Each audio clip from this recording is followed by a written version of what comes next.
itu yang kita rasakan, kenapa sih mereka harus membohongi hanya tanggal pengesahannya. Oke lah, mereka membohongi isi-isinya, tapi soal pengesahannya kan tidak perlu juga dibohongi, karena kami juga kan mengetahui sekarang apa sih yang dihadapi pemerintah dan masyarakat pada umumnya. Ini sudah situasinya tidak normal, ini abnormal karena kita dihadapkan dengan serikat pekerja BUMN.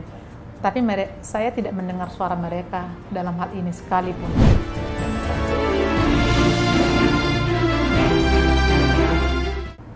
Halo Detikers, kita jumpa kembali bersama saya Alexander Sudrajat. Kali ini saya ingin mengajak Anda untuk mengikuti perbincangan dengan Presiden Konfederasi Serikat Buruh seluruh Indonesia, Ibu Eli Rosita Silaban.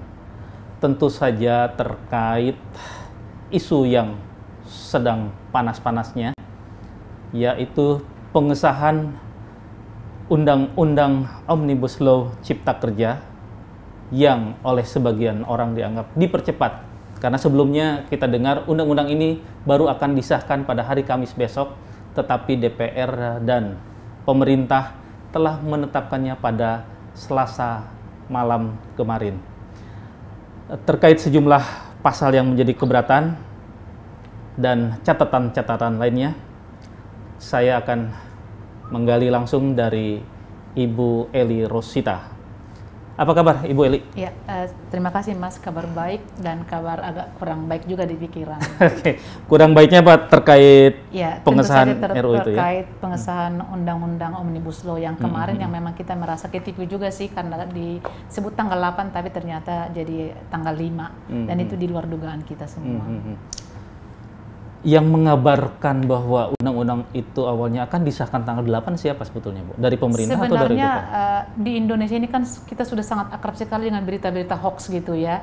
Jadi ketika misalnya, karena ini konsentrasi buruh di undang-undang, khususnya undang-undang Cipta Kerja Ketenagakerjaan ini, kami memang menyoroti itu. Memang kita mengetahui dari teman-teman, dari media bahwa akan ada pengesahan tanggal 8. Dan saya beberapa kali ketemu dengan pihak-pihak yang dari Dewan Perwakilan Rakyat, dari pemerintah. Kita telusuri apakah benar-benar tanggal 8. Memang tidak ada. Bahkan mereka mengatakan tidak secepat itu, gitu. Tidak terlalu terburu-buru banget. Ternyata memang justru dimajukan gitu kan. Dan itu membuat kita shock banget gitu. Dan itu yang kita rasakan, kenapa sih mereka harus membohongi hanya tanggal pengesahannya. Oke lah, mereka membohongi isi-isinya, tapi soal pengesahannya kan tidak perlu juga dibohongi, karena kami juga kan mengetahui sekarang apa sih yang dihadapi pemerintah dan masyarakat pada umumnya. Ini sudah situasinya tidak normal, ini abnormal karena kita dihadapkan dengan COVID. Jadi kita berfokus kemarin itu ke semua hal, undang-undang, COVID dan juga PHK-PHK yang sangat banyak. Itu mungkin dipercepat karena dari kalangan buruh ada sedikit, bukan sedikit, ada ancaman kan, kesepakatan tanggal 1 Oktober katanya kalangan buruh akan berunjuk rasa atau bahkan mogok nasional sampai selama 3 hari. Iya, sebenarnya memang di situ kita melihat ada fragmentasi serikat buruh di perjuangan ini. Walaupun sebenarnya perjuangan kita akan ke sana gitu, mengembalikan hak-hak buruh yang sudah didapatkan selama ini, atau kalau bisa ada perubahan yang lebih bagus tapi tidak mendegradasi yang sudah ada. Ada sebagian teman-teman, dan saya harus menghormati itu, memang memutuskan untuk melakukan mogok nasional selama 3 hari dan dari tanggal 6, 7, 8. Lalu kami berprinsip kami harus menunggu dulu, karena kami ikut dengan pemerintah kemarin dan tim Apindo Kadin dan Serikat Buruh di tripartit. Kami membahas pasal per pasal, berdebat juga dengan tripartit di sana selama 10 hari. Dan kami hari itu kenapa tidak mengumumkan kami ikut mogok nasional dengan mereka? Karena kami harus melihat dulu yang disahkan itu seperti apa, berapa persen sih yang kita perjuangkan itu sebenarnya ditampung oleh pemerintah. Nah, walaupun pada akhirnya sekarang sudah disahkan dan kami tahu bocorannya, bahwa saya memahami bahwa menang bersama-sama itulah untuk dialog sosial, tapi ada kebohongan dan sedikit, bukan sedikit lah, kecewa sekali melihat keputusannya ternyata pasalnya tidak utuh gitu Mas. Misalnya ada kita minta bahwa undang-undang tentang pengaturan upah dikembalikan ke undang-undang yang eksis itu, dan kontrak, lalu al-hidayah. Ternyata memang iya diterima separuh gitu, separuh, tapi sebagiannya dihapus. Misalnya upah minimum, kemarin itu kan hanya ada upah minimum provinsi, lalu kita perjuangkan biar dikembalikan. Ada persetujuan saat itu memang walaupun tidak ditandatangani, tapi gentleman agreement lah di sana. Ternyata pas undang-undangnya keluar, upah sektoralnya dihapus gitu. Jadi bagaimana mungkin upah sektoral itu seperti contoh lah misalnya yang tukang jahit atau tukang sepatu disamakan upahnya dengan sektor yang di pertambangan misalnya, kan itu sudah tidak masuk akal. Di situ kecewanya kita. Lalu misalnya soal alih daya, kami tidak minta memang kita minta perlindungan, tapi jangan kerannya jangan dibuka seluas-luasnya. Misalnya tadinya kan hanya 5 sektor. Itu ada di security, ada jasa transportasi, ada penyediaan makanan itu apa sih namanya, catering, lalu ada cleaning service, satu lagi saya lupa. Ada hanya 5. Tapi sekarang kan jadi dibuka seluas-luasnya. Kita tidak menginginkan itu gitu. Ini aja kemarin sudah bermasalah karena banyak mengoutsourcingkan walaupun itu kerjaan inti gitu. Padahal ini kan kerjaan yang dia bisa dioutsourcingkan adalah yang tidak core gitu, yang memang akan habis tidak dalam waktu panjang gitu. Itu Mas Ibu, yang. saya mau sedikit mundur Bu. KSBSI sendiri sebetulnya ikut terlibat dalam pembahasan sejak awal atau sejak ada aksi unjuk rasa besar-besaran waktu April menjelang Mei kemarin? Nah, memang awalnya begini Mas, mungkin Anda melihat foto di sini dengan Pak Presiden. Hari itu memang di masa pandemi kita marah sekali karena kita melihat DPR mengebut ini harus disahkan. Lalu kita singkat kata diundang ke istana, saya, Andi Gani dan Iqbal. Pada saat itu masa pandemi sangat tinggi. Lalu kita minta jangan diburu untuk membahasnya sekarang Pak. Lihatlah buru-buru yang sudah dirumahkan dan di PHK. Fokuslah untuk menangani COVID dulu. Memang satu hari kemudian Pak Jokowi bilang bahwa pembahasan RUU Cikenaker ini ditunda gitu. Dan pada akhirnya kami tahu juga dari beberapa pihak bahwa tanpa disebutkan Pak Jokowi pun memang pembahasannya akan paling terakhir karena paling sulit di antara rancangan undang-undang yang ada gitu. Nah, kami memang mengancam mogok besar hari itu. Terlepas dari pandemi, terlepas dari ada pelarangan kita mogok aksi, tapi kalau pemerintah dan DPR ngotot untuk membahas ini, kami akan aksi. Pada akhirnya memang diterima. Itu awalnya Mas. Nah, setelah itu permintaan kita ke Pak Jokowi hari itu, kami tidak merasa dilibatkan untuk membahas. Jadi kita minta dilibatkanlah kita sebagai stakeholder yang memang memahami betul kebutuhan buru-buru ini gitu. Nah, akhirnya melalui Pak Menko Polhukam Pak Mahfud MD. Iya, Mahfud MD kita diundang. Lalu kita minta juga soal pembentukan tim, lalu kemudian dibentuklah tim. Tapi dengan catatan tim ini harus di bawah koordinasi dengan Menteri Tenaga Kerja, bukan Menko gitu. Nah, akhirnya itu bulan apa, Bu? Itu bulan Mei, Juni. Bulan 7 Mas. Jadi prosesnya kan lama. Juli. Ya, Juli. Nah, akhirnya kita dibentuklah tim, ada beberapa konfederasi yang diundang. Nah, memang pada akhirnya misalnya Pak Iqbal sama Andi Gani memilih keluar karena mungkin bagi mereka untuk berdiskusi itu tidak tepat bagi mereka gitu. Tapi bagi kami memilih, kami harus melakukannya bersama-sama supaya bisa kami mempengaruhi yang ada daripada kami hanya menolak-nolak saja, tapi undang-undangnya lolos. Itu yang keinginan kami kemarin, makanya kita sampai 10 hari di sana gitu. Nah, itu awalnya Mas. Jadi sudah panjang sebenarnya perjuangan. Yang membuat Pak Iqbal dan Pak Andi Gani keluar, mereka apa? Memperjuangkan pasal apa yang mereka sampaikan, tapi kemudian tidak dipenuhi oleh pemerintahan dan Kalau DPR? perjuangannya Mas, saya kira hampir 99,9% kita sama. Semua serikat buruh tuntutannya sama. Kemarin memang ada sedikit karena ini belak-belakan ya. Jadi tim kita itu ada tim perwakilan dari beberapa konfederasi ini di sana. Kalau tidak salah dari Bung Iqbal itu ada 3, Andi Gani 3, dari kita 3, dari Yoris 3, lalu dari KSPN 1, dari Sarbu Musi 1, dari Kahutindo 1, dari SP Bun 1. Nah, jadi waktu perdebatan di awal-awal di tata tertib memang Bung Iqbal sudah saya lihat dia sudah tidak nyaman dengan keadaan itu gitu. Sudah kita mempersoalkan soal waktu segala macam. Lalu kedua,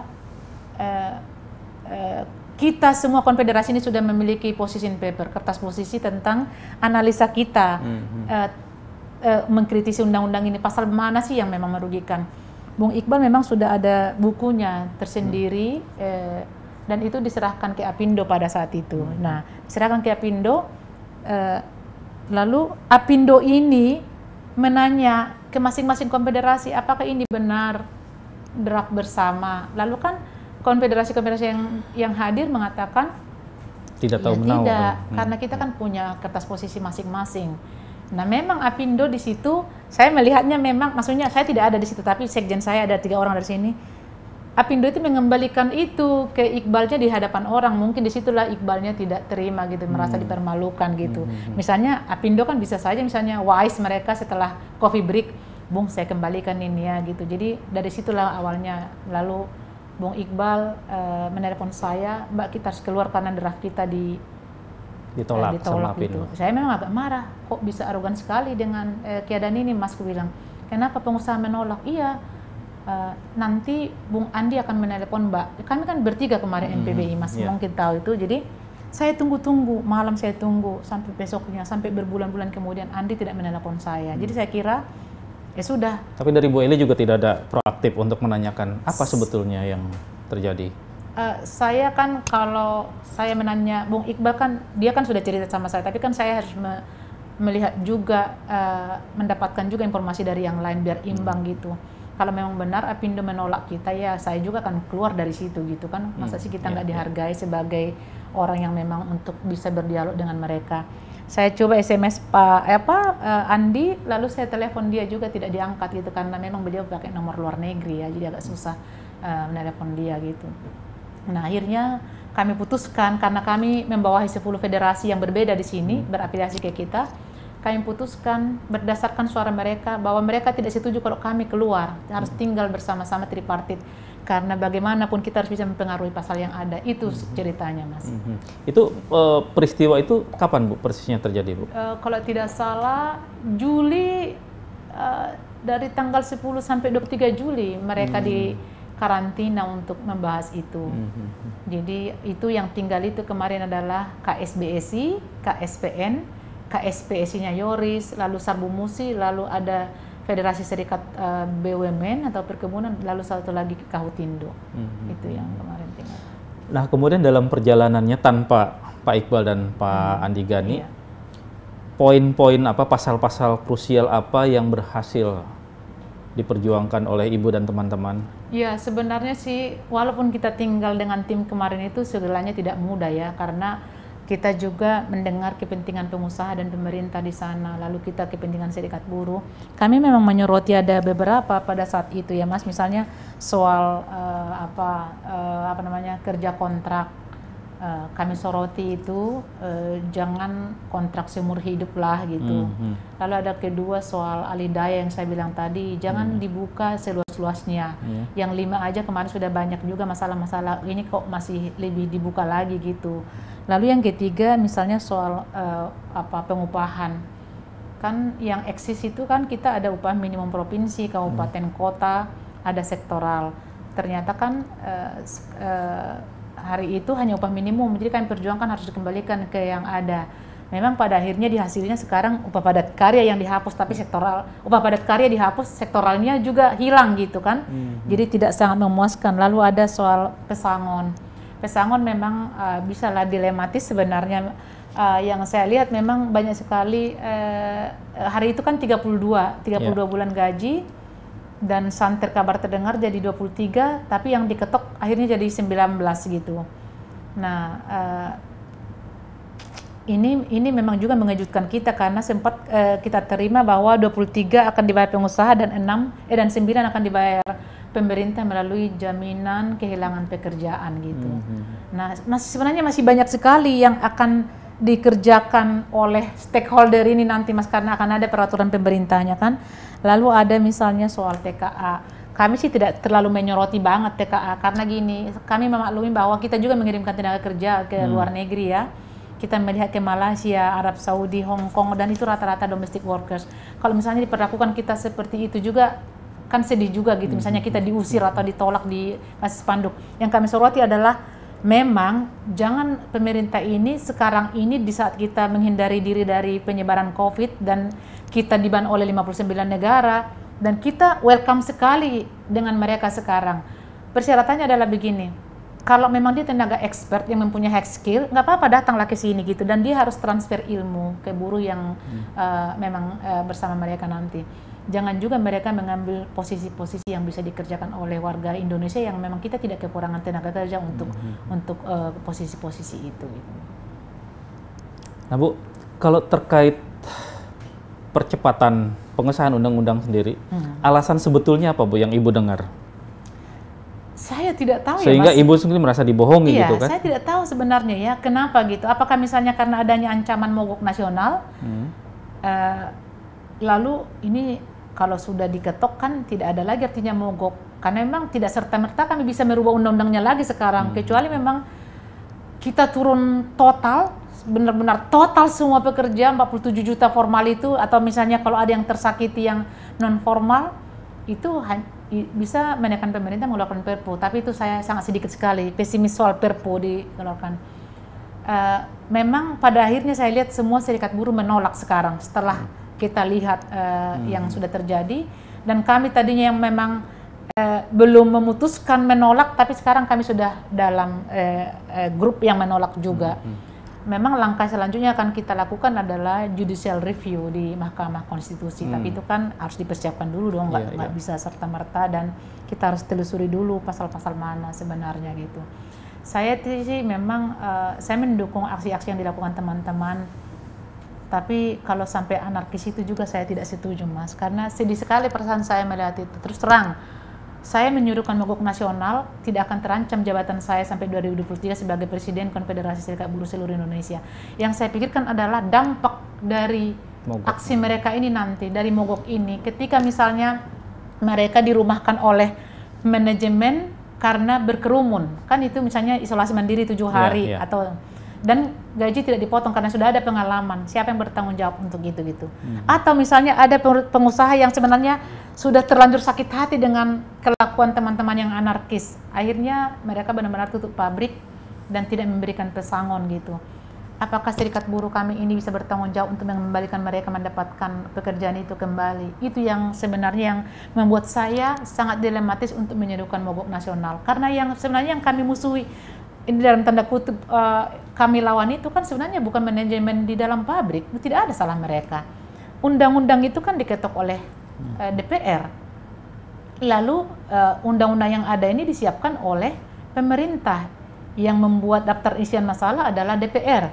Nah, ketika yang saya soroti adalah ada fraksi kemarin yang ikut sampai orasi di atas mobil komando dan mengatakan akan membantu buruh menolak itu. Tapi saya melihat mereka juga ikut menerima Omnibus Law ini. Jadi saya melihat memang kasihan buruhnya dibohongi itu saja gitu. Lalu soal mogok nasional, kami mengatakan akan ada aksi nasional. Aksi berarti bukan kami katakan mereka akan mogok dan tidak bekerja di perusahaan gitu. Itu sangat beda Mas. Kalau unjuk rasa dan mogok itu berarti mogok kita harus stop produksi. Siapa yang dirugikan? Ya, saya tidak membela pengusaha karena saya memang serikat buruh. Tapi bisa saya pahami kekecewaan pengusaha karena mereka tidak membuat undang-undang itu sebenarnya, tapi harus mereka yang mendapatkan masalah itu saat ini. Kalau menempuh jalur judicial review ke Mahkamah Konstitusi, kalau lihat dari pengalaman-pengalaman sebelumnya, itu kan umumnya apa yang diperjuangkan malah kandas, sehingga posisi pemerintah dan DPR malah semakin kuat. Iya. Iya Mas, tapi kan ada sih yang gimana ya saya bilang ya, misalnya terpecah-pecahnya kekuatan itu Mas.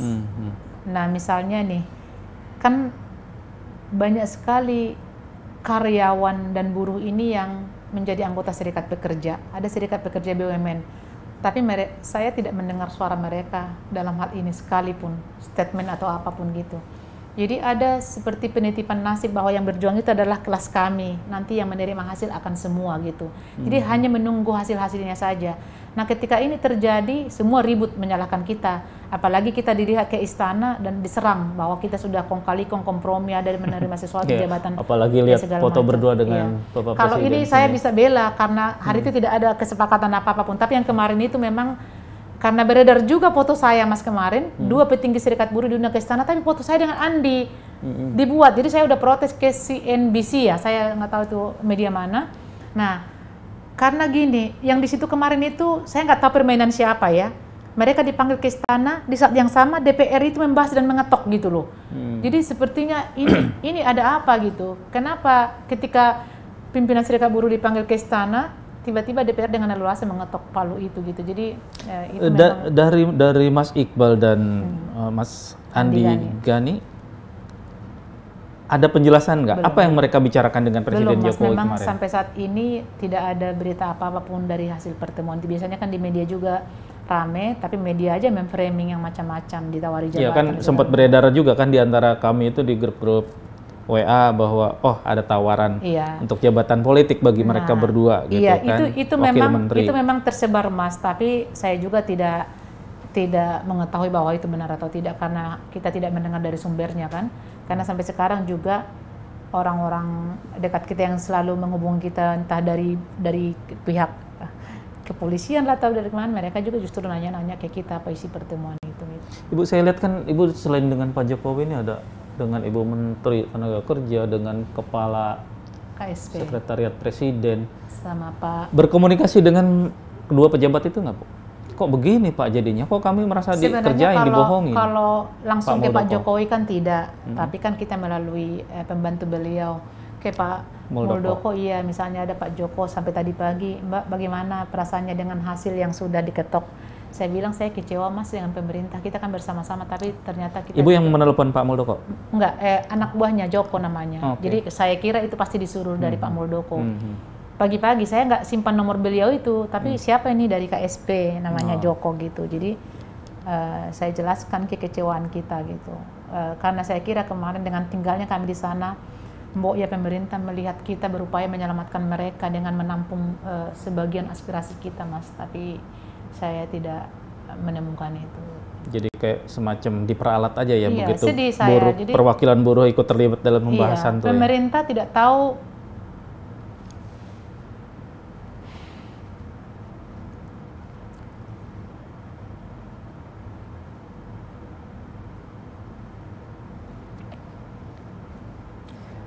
pemerintah tidak tahu sakitnya ketika kita dituduh tinggal bersama-sama dengan mereka dan kami menerima sesuatu. Mereka tidak pernah tahu itu. Saya sedih sampai tadi malam dibully dengan itu sama buruh di lapangan. Anda itu adalah bagian dari pemerintah. Anda yang bertanggung jawab dengan nasib buruh. Tanda tanganmu menghancurkan kami. Demi Tuhan saya tidak melakukan itu. Saya berjuang karena pilihan saya adalah di sini sebagai buruh dari dulu 94 saya Mas bergabung. Karir saya berjalan begitu saja, tapi ada tantangan kemarin saya diusung oleh beberapa federasi untuk mencalonkan diri dan saya memang rasa mindernya tinggi. Akhirnya mungkin saya akan ambil tantangan ini dengan catatan memang saya harus bekerja di sini saja gitu, jangan masuk politik karena setelah kita menjabat ternyata banyak juga masuk politik, ada tawaran-tawaran misalnya dari partai-partai lah segala macam gitu kan. Nah ternyata kecewa saya itu Mas. Begitu seringnya kami berkomunikasi dengan pemerintah, memberikan kertas posisi kita, melobi, mendatangi mereka. Misalnya Pak Erlangga 3 kali saya temuin, lalu Ketua MPR, Ketua DPD, lalu wakil-wakil dari fraksi, lalu ketemu dengan Ibu Menteri, ketemu sama beliau, ketemu sama Pak Muldoko. Nonsen. Ibu, sedikit beralih Bu, selama pandemi sendiri apa yang paling yang dialami para buruh khususnya anggota KSP yang paling memberatkan? Yang paling memberatkan sebenarnya gini Mas, kan sektor kami ini ada 10 ya. Ada itu ada di kimia kesehatan, ada transportasi, ada garmen tekstil, ada pertambangan, ada perbankan, ada hotel, ada makanan, minuman, ada kehutanan, pertanian, itu ada logam dan metal. Nah, yang paling sedih itu adalah mayoritas misalnya yang di hotel kan hilang anggota kita. Lalu misalnya transportasi yang travel hilang. Yang masih utuh itu misalnya hanya sedikit yang tergerus itu adalah di manufaktur Mas. Dan kami sangat bangga melihat tidak begitu banyak anggota kita yang di garmen tekstil itu di PHK gitu. Jadi waktu kemarin berubah kita ke new normal itu, saya sangat senang karena pada akhirnya kita tidak seperti kejadian di misalnya di India, Bangladesh, Myanmar, Kamboja yang eksodus buruhnya karena PHK massal, tutup produksi gitu. Tidak seperti itu. Nah, memang yang banyak ini kehilangan pekerjaan ini kan pasti mengadu ke kita. Kita advokasi sebisa mungkin dan memang kita dorong mereka menyelesaikan itu dengan manajemen karena itu dialog sosial gitu. Ada mereka memang yang buat gentleman agreement, ada yang membuat agreement sebenarnya bahwa kalau kembali nanti normal Anda lah yang pertama sekali dipanggil untuk bekerja di sini gitu. Nah, terakhir pas kita mau hidup kembali ada PSBB Jakarta dan saya nggak tahu Mas, mungkin terlalu ekstrim ya. Saya tidak setuju sekali dengan PSBB itu kemarin. Kan tidak ada gunanya kita lihat kok macet, kok ini Jakarta. Di mana PSBB-nya, di mana totalnya gitu.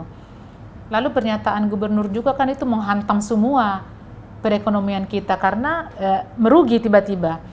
Lalu kami bersepakat sudah Anda kerja aja sama orang-orang yang garmen gitu. Kalau memang pengusahamu meminta bekerja, tetap bekerja, tidak ada PSBB. Akhirnya mereka, karena memang mereka butuh uang kan Mas. Tidak mungkin kita mengharapkan dari pemerintah sembako terus. Itu sembako pun kemarin tidak tepat sasaran kok. Orang-orang yang mendapatkan itu bukan buruh yang di PHK, justru orang kaya juga mendapatkannya gitu. Tergantung dengan siapa dia dekat. RT ini dekat dengan keluarga ini itu akan dikasih dan keluarga-keluarga jauh. Jadi tidak tepat sasaran. Sampai kami menyatakan sini mudah-mudahan tidak ada lagi bantuan sembako karena tidak pas gitu. Nah, yang memang yang kita hadapi ini adalah buruh-buruh yang dirumahkan dan di PHK itu Mas, banyak. Ada berapa banyak Bu? Kalau kita sih sebenarnya ini agak too late sebenarnya ininya ya, agak tidak up to date apanya datanya. Di penghujung bulan Juli sih kita itu ada kehilangan, saya sampai tulis loh di sini 7.000-an ya. Kami itu sekitar 72 ribuan Mas yang di PHK. 72.000? Iya, 72 ribuan di PHK dan dirumahkan gitu. Kalau sekarang kita belum tahu karena pas kita minta, kita kan harus butuh data. Karena misalnya ada yang dipekerjakan kembali, jadi datanya berubah-berubah. Ada memang yang sama sekali tidak dipanggil dan mereka sudah kemana-mana dan mereka sudah kerja di tempat yang lain gitu. Tapi untuk pesangonnya lancar? Tidak. Karena itu kan sebenarnya kita perjuangkan itu Mas, cuma kan ini kan situasinya tidak normal. Jadi ketika memang perusahaan itu mengatakan mereka dirumahkan, mereka selesaikan di tingkat perusahaan itu sendiri. Ada yang memang sangat berterima kasih dengan yang diterima mereka, misalnya seperti anggota kami di hotelnya Pak siapa pemilik Nasdem? Surya Paloh kan itu ada hotelnya di Mangga 2, saya lupa namanya. Itu anak-anak itu di PHK dan sekarang kan itu dipergunakan hotel itu untuk tempat yang OTG. Dan itu mereka mendapatkan haknya layak gitu. Jadi ada beberapa sih. Lalu misalnya kalau di pertambangan mereka tidak di PHK, tapi kalau misalnya kontraknya dikurangi, mereka misalnya yang dikontrak, mereka ada perjanjian bahwa mereka akan dipanggil kembali gitu. Bu, sejak awal kan kalau dari pemerintah khususnya Presiden Jokowi kalau pidato terkait perlunya Omnibus Law ini adalah untuk memperlancar masuknya investasi. Karena ada bilang ada ratusan triliun investasi masuk, tapi kemudian kembali. Salah satunya antara ngeliat upah pekerja kita yang tergolong tinggi di lingkungan Asia Tenggara. Itu salah sih Mas. Saya sudah beberapa kali studi banding dan diundang di internasional. Saya kira mengikuti lebih dari 21 kali seminar atau conference di internasional di berbagai benua, termasuk Asia, Eropa gitu, sama Amerika Latin. Tidaknya soal upah itu sebenarnya yang membuat kita terhambat investasi, tapi soal infrastrukturnya juga Mas. Jadi kita itu, kalau tidak salah upah itu masuk di baris ke-11 itu. Listnya pertama itu masih banyak, perizinan, administrasi, segala macam. Kita itu listnya di 11. Jadi kalau itu mungkin hak pemerintah mengatakan bahwa karena upah lah kita terhalang, tidak sebenarnya. Saya berani mengatakan itu tidak. Makanya yang paling keras ditolak itu soal itu ya, antara lain. Iya, jadi memang kita dukung investasi, tapi jangan mengorbankan harga diri bangsa gitu kan. Jadi minimal perubahan yang ada jangan menghilangkan yang sudah pernah ada gitu Mas. Itu yang kita soroti di pemerintah sebenarnya. Bu, sempat ramai diperbincangkan kan soal hak cuti hamil dan hak cuti haid bagi pekerja perempuan. Waktu Ibu masuk di dalam itu ikut dibahas? Sebenarnya tidak ada. Sampai sekarang memang ada hoax berita ya yang keluar bahwa cuti semua dihilangkan. Saya kira yang menyebarkan berita juga jangan bombastis gitu dong, jelaskanlah gitu. Karena yang saya baca yang terakhir cuti itu tidak diganggu kok ya. Jadi ini pesan saya juga kepada teman-teman buruh di luar sana gitu. Biasakanlah membaca utuh gitu. Jadi jangan mau mengikuti berita hoax dan akhirnya kita hanya mencaci maki. Padahal sebenarnya dalamnya tidak seperti itu gitu. Yang saya baca sampai kemarin cuti itu tidak dihapus gitu. Saya akan katakan apa yang saya tahu persis, makanya saya berani soal upah tadi, soal pesangon, soal alih-daya dan kontrak dan TKA gitu. Nah Bu, ketika masuk masa pandemi, pemerintah membuat kebijakan soal kartu prakerja, meskipun sempat terhenti. Kalau dari KSBSI sendiri melihatnya seperti apa kebijakan tersebut? Iya, jadi sebenarnya itu kartu prakerja itu kan Mas didesain sebelum Omnibus Law, karena saya salah satu narasumber hari itu bulan 1 diundang oleh KSP. Jadi memang itu untuk mengcover buruh yang sudah ada pengangguran sejumlah 7,2 juta di tahun 2019. Tapi tiba-tiba kan di hadapan kita dengan COVID, berarti kan jumlah penganggurannya kan makin nambah gitu. Agak rumit kemarin Mas, jadi satu aksesnya susah diakses oleh buruh, walaupun memang buruh ini memiliki handphone, tapi tidak semua mereka bisa mengakses untuk internetnya gitu. Mereka mungkin hanya bisa WhatsApp, telepon, main Facebook segala macam atau Instagram, tapi tidak untuk mencari-cari informasi seperti itu. Jadi anggota kita kemarin ada 3.000 yang daftar, ya semuanya gagal. Jadi nggak sama sekali terakomodir karena diulang lagi gitu. Di yang kedua pun sepertinya gagal. Jadi saya tidak melihat sangat bermanfaat sekali karena tiba-tiba saja sih dengan iklimnya Mas sekarang, iklimnya bahwa kita dihadapkan dengan COVID dan di PHK, kita kan butuh uang. Tidak ada keinginan lagi mengasah skill. Itu sebenarnya keberatannya kemarin. Nah, seumpamanya itu ada sebelum COVID, itu sangat bermanfaat sekali karena memang diperuntukkan untuk buru-buru yang mau mengupgrade skillnya dan yang pengangguran kan. Tapi kemarin itu kan berbeda, sekarang ini berbeda. Ya, makanya yang sistem online itu di stop kan untuk kemudian kembali seperti usulan semula gitu ya. Dan memang kita apresiasi semua upaya yang dilakukan pemerintah, tapi memang tidak segampang memutuskannya di pelaksanaannya Mas. Pasti banyaklah kendala-kendala seperti itu bantuan subsidi upah juga kan. Sebenarnya dari pihak buruh juga membuat lambat sebagian, misalnya memberikan nomor rekening istrinya kan nggak boleh. Nah, jadi akhirnya lambat, jadi tertunda 2 minggu 3 minggu. Lalu misalnya tidak punya rekening, padahal ini satu grup harus gitu kan. Lalu kedua misalnya dia ternyata waktu melamar itu memakai nama orang lain gitu. Jadi itu banyak sekali kendala-kendala. Karena seharusnya kan dari gajian pertama sudah pakai rekening pribadi kan, dan semuanya sekarang sudah sistem rekening kan, nggak ada yang dibayar tunai di amplop gitu. Tapi banyak sekali yang memakai rekening istri Mas, itu masalahnya. Rekening istri mungkin itu membuktikan kesetiaan kepada pasangan kan, ternyata jadi nggak bisa mendapatkan apa-apa. Oke, Ibu Eli, terima kasih banyak. Oh iya, makasih atas Mas ya.